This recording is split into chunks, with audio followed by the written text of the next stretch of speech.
एक समय की बात है। एक गांव में सफेद साड़ी वाली चुड़ैल का आतंक था। चुड़ैल रात भर गांव में घूमती और गांव का जो भी आदमी उसे दिखाई देता उसे वो घायल कर देती। अरे कोई तो बचाओ, मर गया रे। एक रात हरिया अपने खेत से अपने घर लौट रहा था कि तभी अचानक उसके सामने चुड़ैल आ जाती है। अरे बाप रे, ये चुड़ैल कहाँ से आ गई? आज तो मैं गया काम से।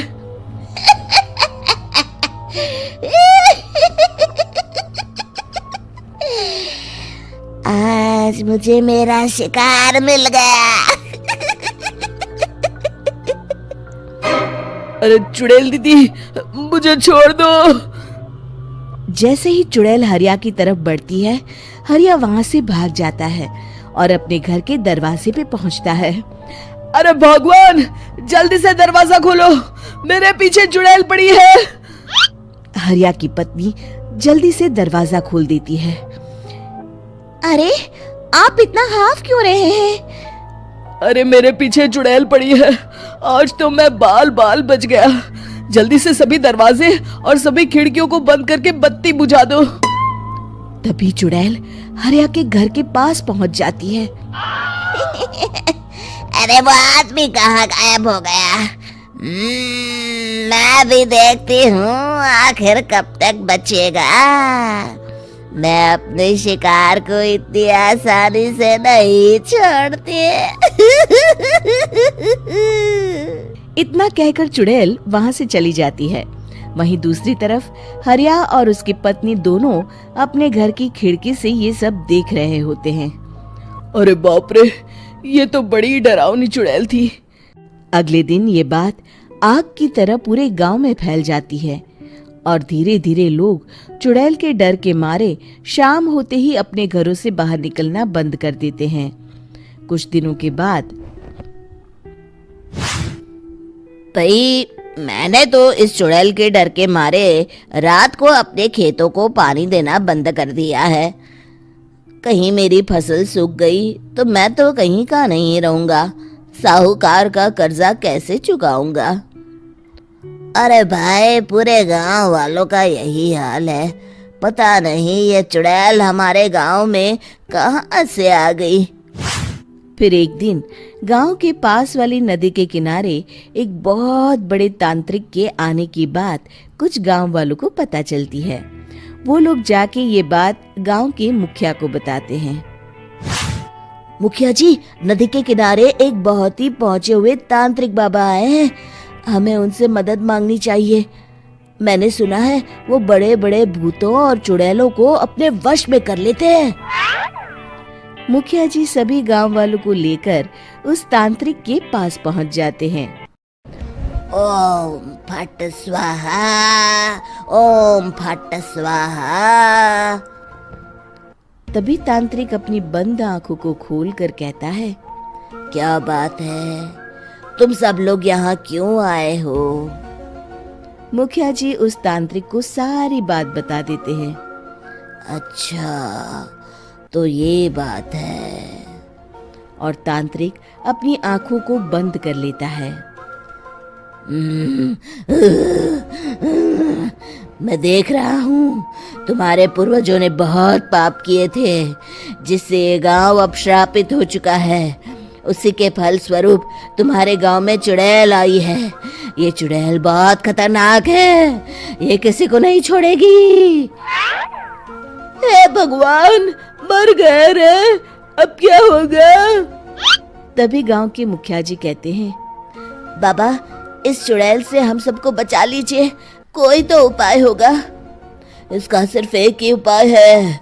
सभी गांव वालों को बारी बारी हर दिन अपनी आधी फसल उस पहाड़ी के ऊपर बनी काली गुफा में छोड़ के आनी होगी। तभी उस चुड़ैल की भूख मिटेगी और श्राप का प्रभाव खत्म हो जाएगा और तुम सब जिंदा बच जाओगे। सभी गांव वाले उस तांत्रिक की बात को मान लेते हैं और वहां से चले जाते हैं। फिर अगले दिन से रोज उस गांव के लोग बारी बारी से अपनी आधी फसल उस काली गुफा के पास जाकर रखाते। कुछ दिनों बाद हरिया की बारी आती है। बाप रे, आज तो मेरी बारी है उस काली गुफा में जाने की। क्या करूं, वो तो बड़ी खतरनाक चुड़ैल है। मेरे तो हाथ पैर कांप रहे हैं। फिर हरिया डरते डरते अनाज की बोरियां अपनी बैलगाड़ी में लाद देता है। तभी हरिया की पत्नी उससे कहती है, देखो जी, संभल के जाना और किसी भी हालत में शाम होने से पहले वापस आ जाना। उस चुड़ैल का कोई भरोसा नहीं है जी। हरिया बैलगाड़ी में बैठते हुए कहता है, भगवान, मैं क्या वापस आऊंगा? लगता है अब तो मेरी खबर ही आएगी। इतना कहकर हरिया वहां से चला जाता है। रास्ते में जंगल से गुजरते हुए हरिया की बैलगाड़ी का एक चक्का बड़े गड्ढे में फंस जाता है। हे भगवान, अब ये क्या मुसीबत है? हरिया नीचे उतर के पूरी ताकत से अपनी बैलगाड़ी को गड्ढे से निकालने की कोशिश करता है। बहुत देर मेहनत करने के बाद हरिया की बैलगाड़ी उस गड्ढे से बाहर निकल जाती है। हे भगवान, अब तो शाम होने वाली है। आज तो मैं गया काम से। जैसे तैसे हरिया काली गुफा में पहुंच जाता है। अरे मर गया रे, यहाँ तो चारों तरफ डरावना माहौल है। मैंने यहाँ आने में बहुत देर कर दी, कहीं चुड़ैल नाराज ना हो जाए। हरिया अनाज की बोरिया वहां रख के जैसे ही जाने लगता है, तभी उसे किसी के आने की आवाज सुनाई देती है। हरिया एक कोने में छुपकर अंदर देखने लगता है। चुड़ैल वहां आती है और फिर अपने चेहरे से नकली चुड़ैल का मुखौटा निकाल देती है।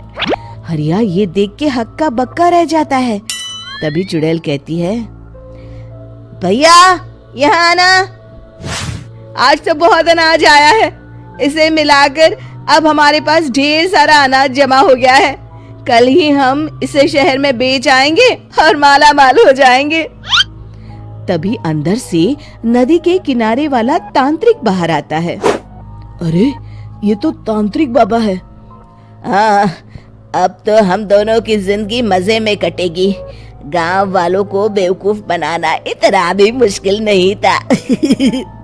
लोग तो तुम्हें सच में असली चुड़ैल समझते हैं।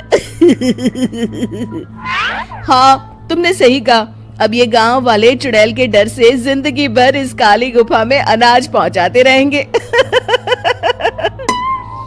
अच्छा, तो ये बात है। ये दोनों पूरे गांव वालों को बेवकूफ बना रहे हैं। अभी जाकर सबको बताता हूँ। हरिया उन दोनों की पूरी बातें सुन लेता है और जल्दी से वापस गांव में आता है। गांव वालों को पूरी बात बता देता है।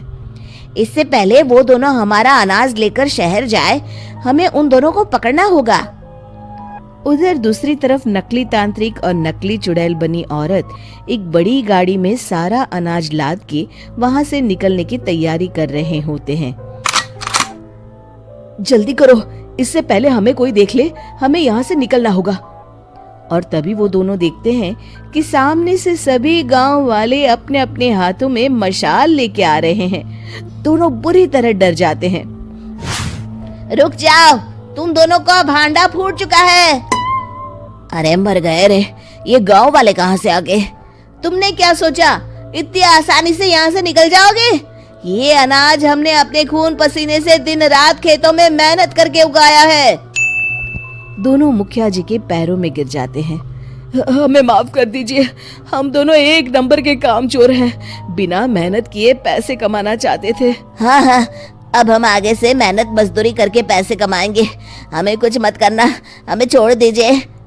इतना कह के दोनों गांव छोड़ के भाग जाते हैं और सभी गांव वाले फिर से खुशी खुशी रहने लगते हैं। शिक्षा तभी तो कहते हैं कि किसी भी समस्या का समाधान केवल सूझबूझ से ही करना चाहिए और कभी हिम्मत नहीं हारनी चाहिए।